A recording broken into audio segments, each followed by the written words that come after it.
दोस्तों, आज हम एक ऐसी बीमारी की बात करेंगे जो फैलती नहीं है लेकिन जिसकी वजह से लोग आपसे दूर हो जाते हैं। लेकिन पहले कुछ नंबर से शुरुआत करते हैं। दुनिया भर में विटिलिगो लगभग 0.5 से 2% लोगों को होता है। जनरली इसे 1% के अराउंड माना जाता है। यानी कि सिंपल लैंग्वेज में आप देखेंगे तो हर 100 लोगों में से लगभग एक इंसान को विटिलिगो होता है। यूरोप, जापान और अमेरिका के 35,694 लोगों पर किए गए एक बड़े सर्वे के हिसाब से ये नंबर निकला 1.3%। यूरोप में आया 1.6%, अमेरिका में 1.4% और जापान में 0.5%। और लैंसेट पब्लिक हेल्थ की 2024 की एक मॉडलिंग स्टडी ने यह सजेस्ट किया कि विटिलिगो की प्रेवलेंस साउथ एशिया और सेंट्रल यूरोप में सबसे ज्यादा है। अब इंडिया का डेटा देखिए। मेडिकल लिटरेचर में बार बार ये बात सामने आती है कि इंडियन सबकॉन्टिनेंट में विटिलिगो की प्रेवलेंस रिलेटिवली हाई है। एक हॉस्पिटल बेस्ड स्टडी में यह नंबर 9.98% तक चला गया। उसके बाद ये नाइजीरिया में है 2.8% और रोमानिया में 2.28%। अब इंडिया के अंदर भी कुछ इंटरेस्टिंग नंबर्स हमें मिलते हैं। गुजरात को दुनिया के उन रीजन्स में माना गया है जहां विटिलिगो की प्रेवलेंस काफी हाई है, अराउंड 8.8%। गुजरात और राजस्थान दोनों के लिए कुछ मेडिकल पेपर्स में एपिडेमिक प्रोपोर्शंस जैसे वर्ड्स तक यूज किए गए हैं इस बीमारी को लेकर। और एक और बात जो बहुत कम लोगों को पता है कि इंडिया के first prime minister Jawaharlal Nehru ने विटिलिगो को देश की 3 बड़ी मेडिकल प्रॉब्लम्स में काउंट किया था। बाकी 2 थी लेप्रेसी और मलेरिया। यानी कि विटिलिगो कोई नई प्रॉब्लम नहीं है और न ही ये कोई छोटी या रेयर प्रॉब्लम है। अब इन नंबर्स को थोड़ी देर के लिए आप साइड में रखिए, मैं आपको एक स्टोरी सुनाता हूं। मैं नाम नहीं बताऊंगा और ये सिर्फ एक पर्सन की स्टोरी नहीं है, इंडिया में हजारों लोगों का एक्सपीरियंस है। कुछ इसी तरह का चल रहा है। एक 19 साल का लड़का था, कॉलेज के फर्स्ट ईयर में वो था। एक दिन शेव करते वक्त उसने मिरर में देखा कि उसके अपर लिप के पास स्किन का एक छोटा सा पैच थोड़ा हल्का हो गया है। बस एक छोटा सा व्हाइट पैच उसके होठ पर आ गया। उसने सोचा कि शायद ब्लेड लग गई होगी, इसकी वजह से व्हाइट पैच आ गया है। लेकिन अगले 2 महीनों में वो पैच थोड़ा बढ़ा और वो बढ़ता ही चला गया और फिर उसकी एल्बो पर भी एक और पैच आया। उसने घर में बताया और उस दिन से उसके घर का बिहेवियर धीरे धीरे उसके प्रति बदलने लगा। उसकी माँ उसके एक नियर बाय टेम्पल लेके गई और किसी ने कहा कि ये पिछले जन्म का कर्म है। किसी रिलेटिव ने कहा कि ये तो लेप्रेसी है और एक नेबर ने उसकी माँ से कहा बच्चों को थोड़ा दूर ही रखिए। किसी ने उस लड़के को घर से निकाला नहीं, किसी ने उस पर चिल्लाया भी नहीं, लेकिन फिर भी धीरे धीरे कुछ चीजें उसके साथ बदलने लगी। उसकी प्लेट अलग रखी जाने लगी, उसका ग्लास अलग हो गया, उसका टॉवेल अलग रखे जाने लगा और किसी ने डायरेक्टली कुछ कहा भी नहीं लेकिन धीरे धीरे एक डिस्टेंसिंग क्रिएट कर ली जो कि इनविजिबल भी थी, सिर्फ इस डर की वजह से कि कहीं ये दूसरे लोगों को ना हो जाए। और सोचिए, वो लड़का बिल्कुल हेल्दी था, उससे कोई दर्द भी नहीं हो रहा था।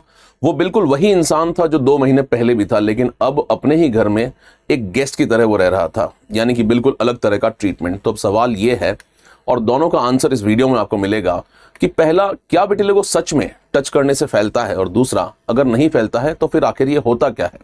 आखिर बॉडी अपने ही स्किन सेल्स को डिस्ट्रॉय क्यों करने लगती है। चलिए सबसे पहले साइंस समझते हैं और ऑनेस्टली ये साइंस काफी फैसिनेटिंग और इंटरेस्टिंग है।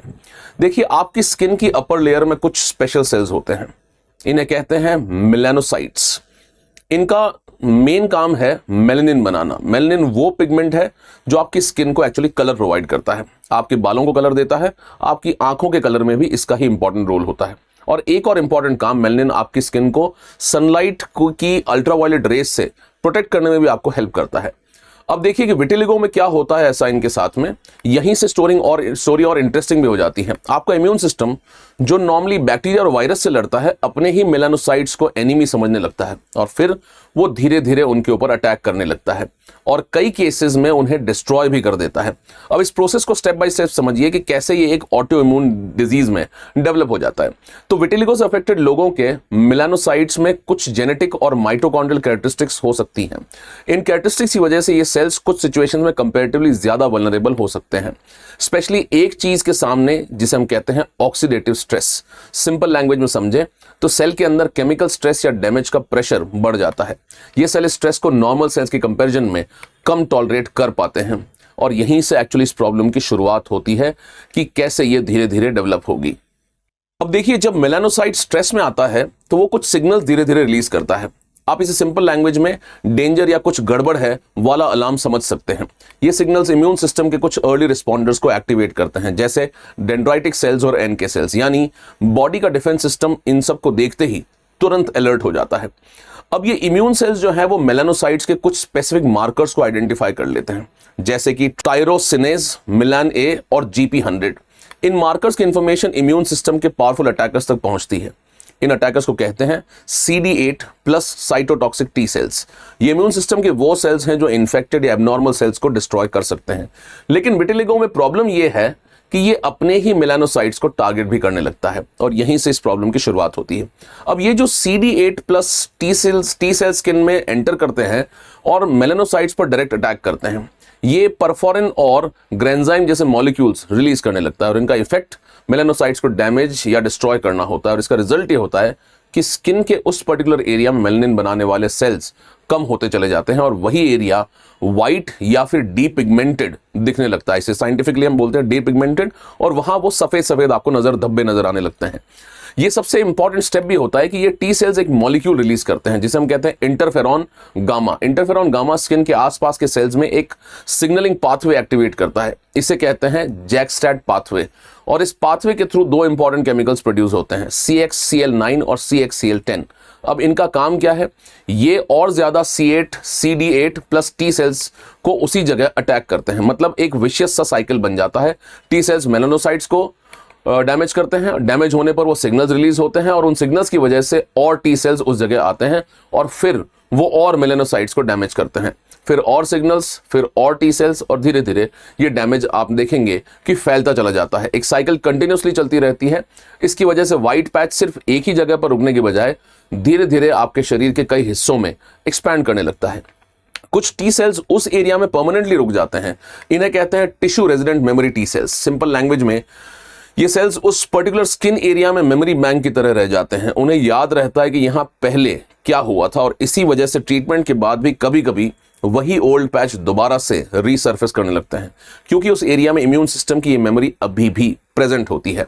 तो अब पहले सवाल का आंसर आप समझिए कि क्या विटिलिगो टच करने से फैलता है? तो आपको एक बात समझना जरूरी है कि बिल्कुल भी नहीं फैलता है। और अब आप खुद समझ सकते हैं कि क्यों यह नहीं फैलता है। विटिलिगो में ना कोई बैक्टीरिया है, ना ही कोई वायरस है, और न ही कोई इस बीमारी के अंदर फंगस का कारण है। यहां कोई एक्सटर्नल इन्फेक्शियस एजेंट का कोई रोल नहीं है। यह पूरी फाइट एक ही बॉडी के अंदर चल रही है, एक पर्सन के इम्यून सिस्टम और उसके अपने मेलानोसाइट्स के बीच में। आपका इम्यून सिस्टम अपने मेलानोसाइट्स को टारगेट कर रहा है, यह बात समझना बहुत जरूरी है। किसी दूसरे पर्सन का इम्यून सिस्टम आपके मेलानोसाइट्स को टारगेट नहीं कर सकता। इसलिए एक ही प्लेट में खाना खाने से आपको विटिलिगो नहीं होगा और यह फैलता भी नहीं है।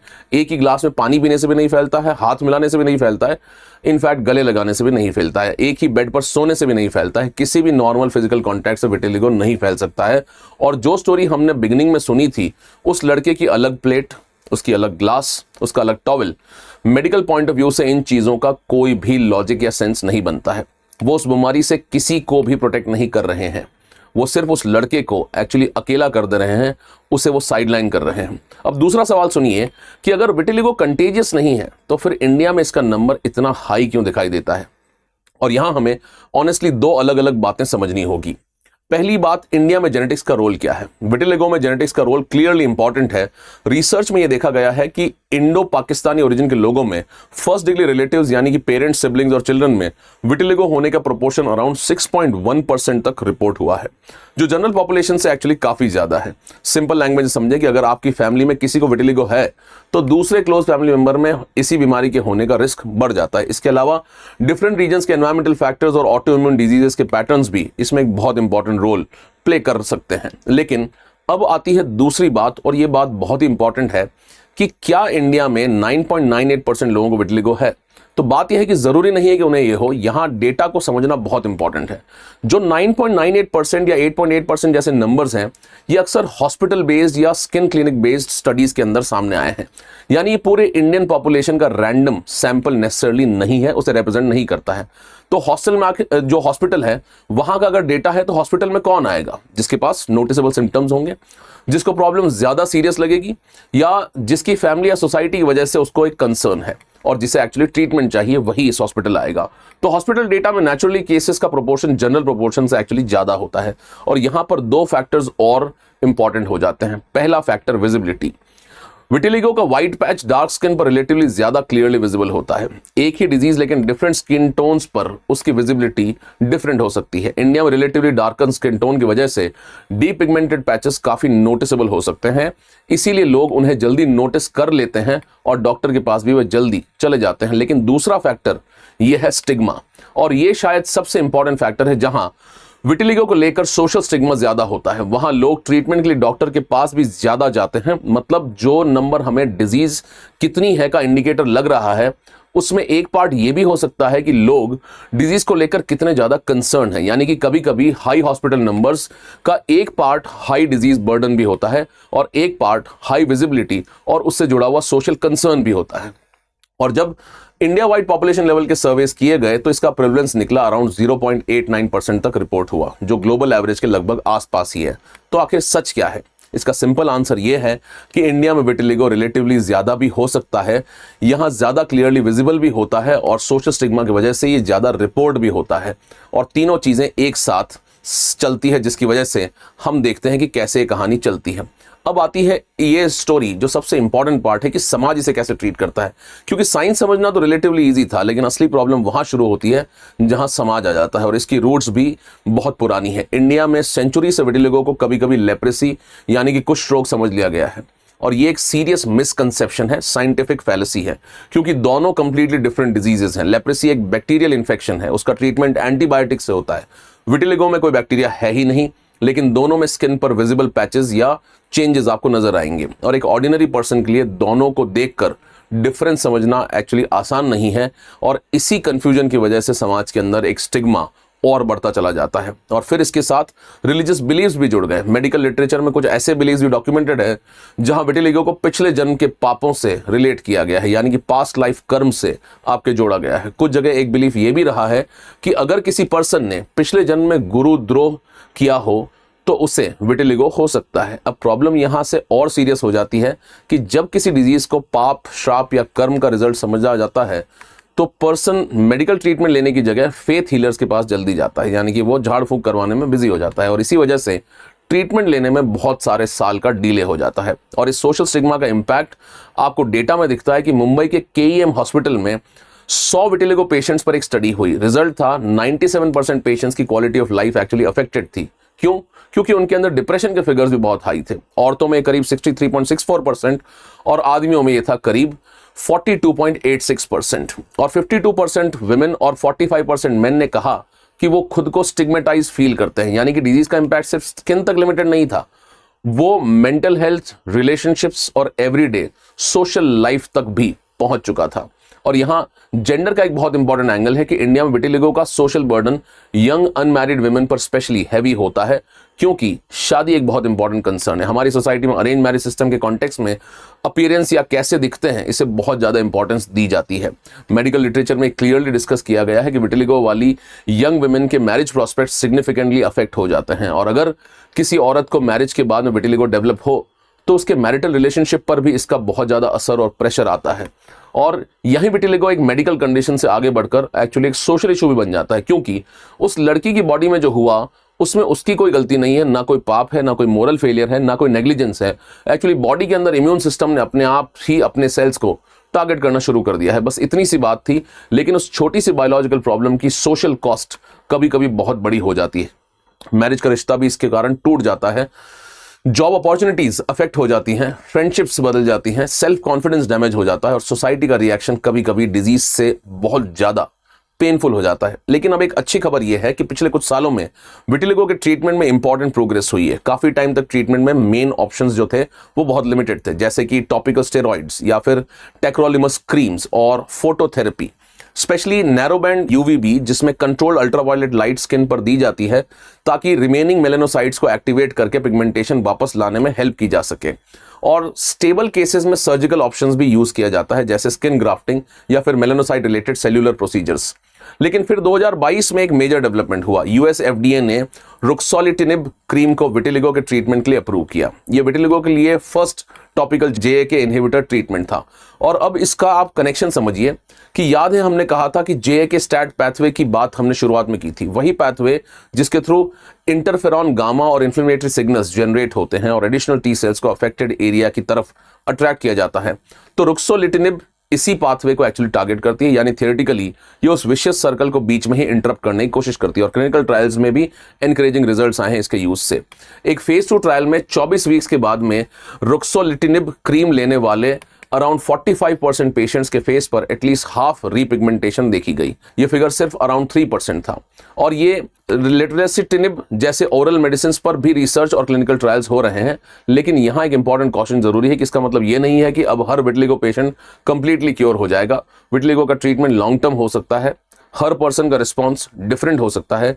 ट्रीटमेंट का रिजल्ट डिजीज की एक्सटेंट, लोकेशन, स्टेबिलिटी और इंडिविजुअल फैक्टर्स पर भी डिपेंड करता है। लेकिन एक इंपॉर्टेंट चेंज जरूरी है कि विटिलिगो को सिंपली इनक्योरेबल डिजीज समझना अब एक्यूरेट पिक्चर नहीं दिखाता है और अर्ली डायग्नोसिस और अप्रोप्रिएट ट्रीटमेंट एक्चुअली बहुत ज्यादा इंपॉर्टेंट है। और यहां एक क्रूअल आयरनी है कि जितना ज्यादा फैमिली विटिगो को हाइड करती है उतनी देर से पेशेंट डॉक्टर के पास जाने से डरता है और वो और डिले करता है। और जितनी देर ट्रीटमेंट स्टार्ट होता है जितनी देर से, उतना डिफिकल्ट हो सकता है कि उसको कोई इफेक्टिव रिस्पॉन्स मिले ना। यानी कि शेम खुद, या फिर आप जो उसको शर्म की नजर से देखते हैं, ये खुद आपकी ट्रीटमेंट का एनिमी बन जाता है।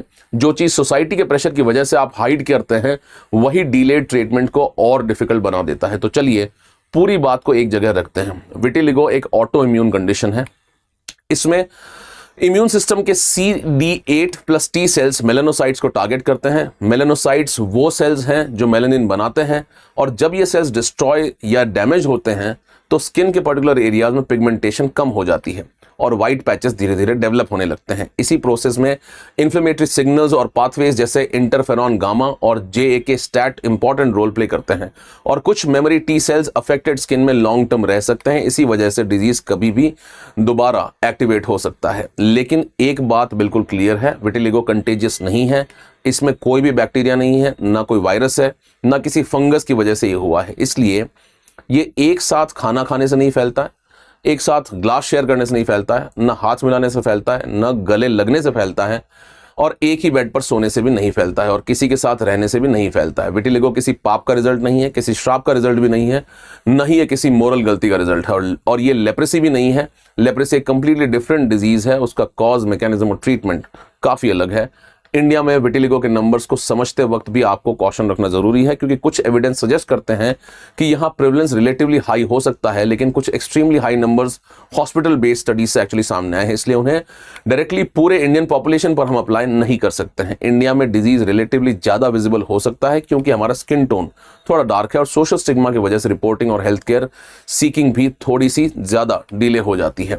और पॉपुलेशन लेवल स्टडीज में लोअर एस्टिमेट्स मिले हैं। यानी कि पिक्चर सिंपल नहीं है। लेकिन इस पूरी स्टोरी का असली लेसन क्या है कि विटिलिगो से जनरली इंसान की जान नहीं जाती है, पहला। दूसरा, ये इन्फेक्शियस डिजीज नहीं है, इसमें नेसेसरली पेन नहीं होता है और ये आपकी एबिलिटी टू वर्क को ऑटोमेटिकली डिस्ट्रॉय नहीं करता है। लेकिन दूसरे इंसान को ये डिजीज ट्रांसफर भी नहीं हो सकता है। फिर भी इंडिया में विटिलिगो से जूझ रहे कई लोगों के लिए बहुत पेनफुल एक्सपीरियंस बन जाता है और कई बार रीजन डिजीज से ज्यादा समाज बन जाता है। जो समाज उनके साथ में डिस्क्रिमिनेशन करता है, उनके लिए अलग प्लेट लाता है, उनके लिए अलग ग्लास रखता है और कहता है कि थोड़ा दूर रहो। वो मैरिज प्रपोजल जो लास्ट मोमेंट पर कैंसिल हो जाता है इनके विटिलिगो की बीमारी को देखकर, और वो बच्चा जो स्कूल में पूछता है कि यार तुम्हें स्किन पर ये क्या हो गया है। वो पर्सन जो कांच में खुद को देखकर अपनी बॉडी के साथ नहीं, सोसाइटी के साथ रिएक्शन के साथ स्ट्रगल कर रहा होता है। और इन सब प्रॉब्लम्स का सोल्यूशन सिर्फ एक क्रीम में नहीं छुपा है। मेडिकल ट्रीटमेंट जरूर इंपॉर्टेंट है, लेकिन एक्चुअली सोशल ट्रीटमेंट भी उतना ही ज्यादा इंपॉर्टेंट है। और उस सोशल ट्रीटमेंट की शुरुआत बहुत सिंपल है, ये समझना कि विटिलिगो फैलता नहीं है और ये समझना कि विटिलिगो के साथ जी रहा इंसान बिल्कुल वही इंसान है जो इस पैच के डेवलप होने से पहले इंसान था। उसकी इंटेलिजेंस वही है, कैपेबिलिटी वही है, ड्रीम्स वही हैं, इमोशंस वही है, डिग्निटी वही है, ह्यूमैनिटी वही है और उसकी बॉडी ने सिर्फ अपना कुछ कलर खोया है, बाकी सब कुछ उस इंसान के अंदर सेम है। देखिए, ये वीडियो सिर्फ इंफॉर्मेशन और अवेयरनेस के पर्पज से बनाया गया है। अगर स्किन के ऊपर कोई भी नया वाइट पैच, पिगमेंटेशन चेंज या अनयूजुअल स्किन चेंज दिखे तो सेल्फ ट्रीटमेंट या सोशल मिथ्स पर डिपेंड करने की बजाय क्वालिफाइड डर्मेटोलॉजिस्ट से आप कंसल्ट करें। अर्ली डायग्नोसिस और अप्रोप्रिएट ट्रीटमेंट इंपॉर्टेंट हो सकता है, और जिन्हें बीमारी नहीं है, अगर उनके आसपास किसी को बीमारी है तो प्लीज उन्हें डिस्क्रिमिनेशन के साथ में ट्रीट न करिए। My name is Mangal Singh, I teach anthropology at study IQ IAS। आप मुझसे जुड़ सकते हैं इस टेलीग्राम हैंडल से और इस इंस्टाग्राम हैंडल पे, जहां मेरा नाम है एंथ्रोलॉजिकली और एंथ्रोलॉजिकल इंस्टाग्राम हैंडल। ये वीडियो आपको कैसी लगी? अगर आप भी इस बीमारी से ग्रसित हैं प्लीज कमेंट करके बताएं। अगर आपने आसपास किसी को देखा है जहां आपने मिसकंसेप्शन से इसका ट्रीटमेंट होते हुए देखा है तो प्लीज कमेंट करके बताएं। Thank you so much. Study IQ IAS, आपका सिलेक्शन हमारा मिशन।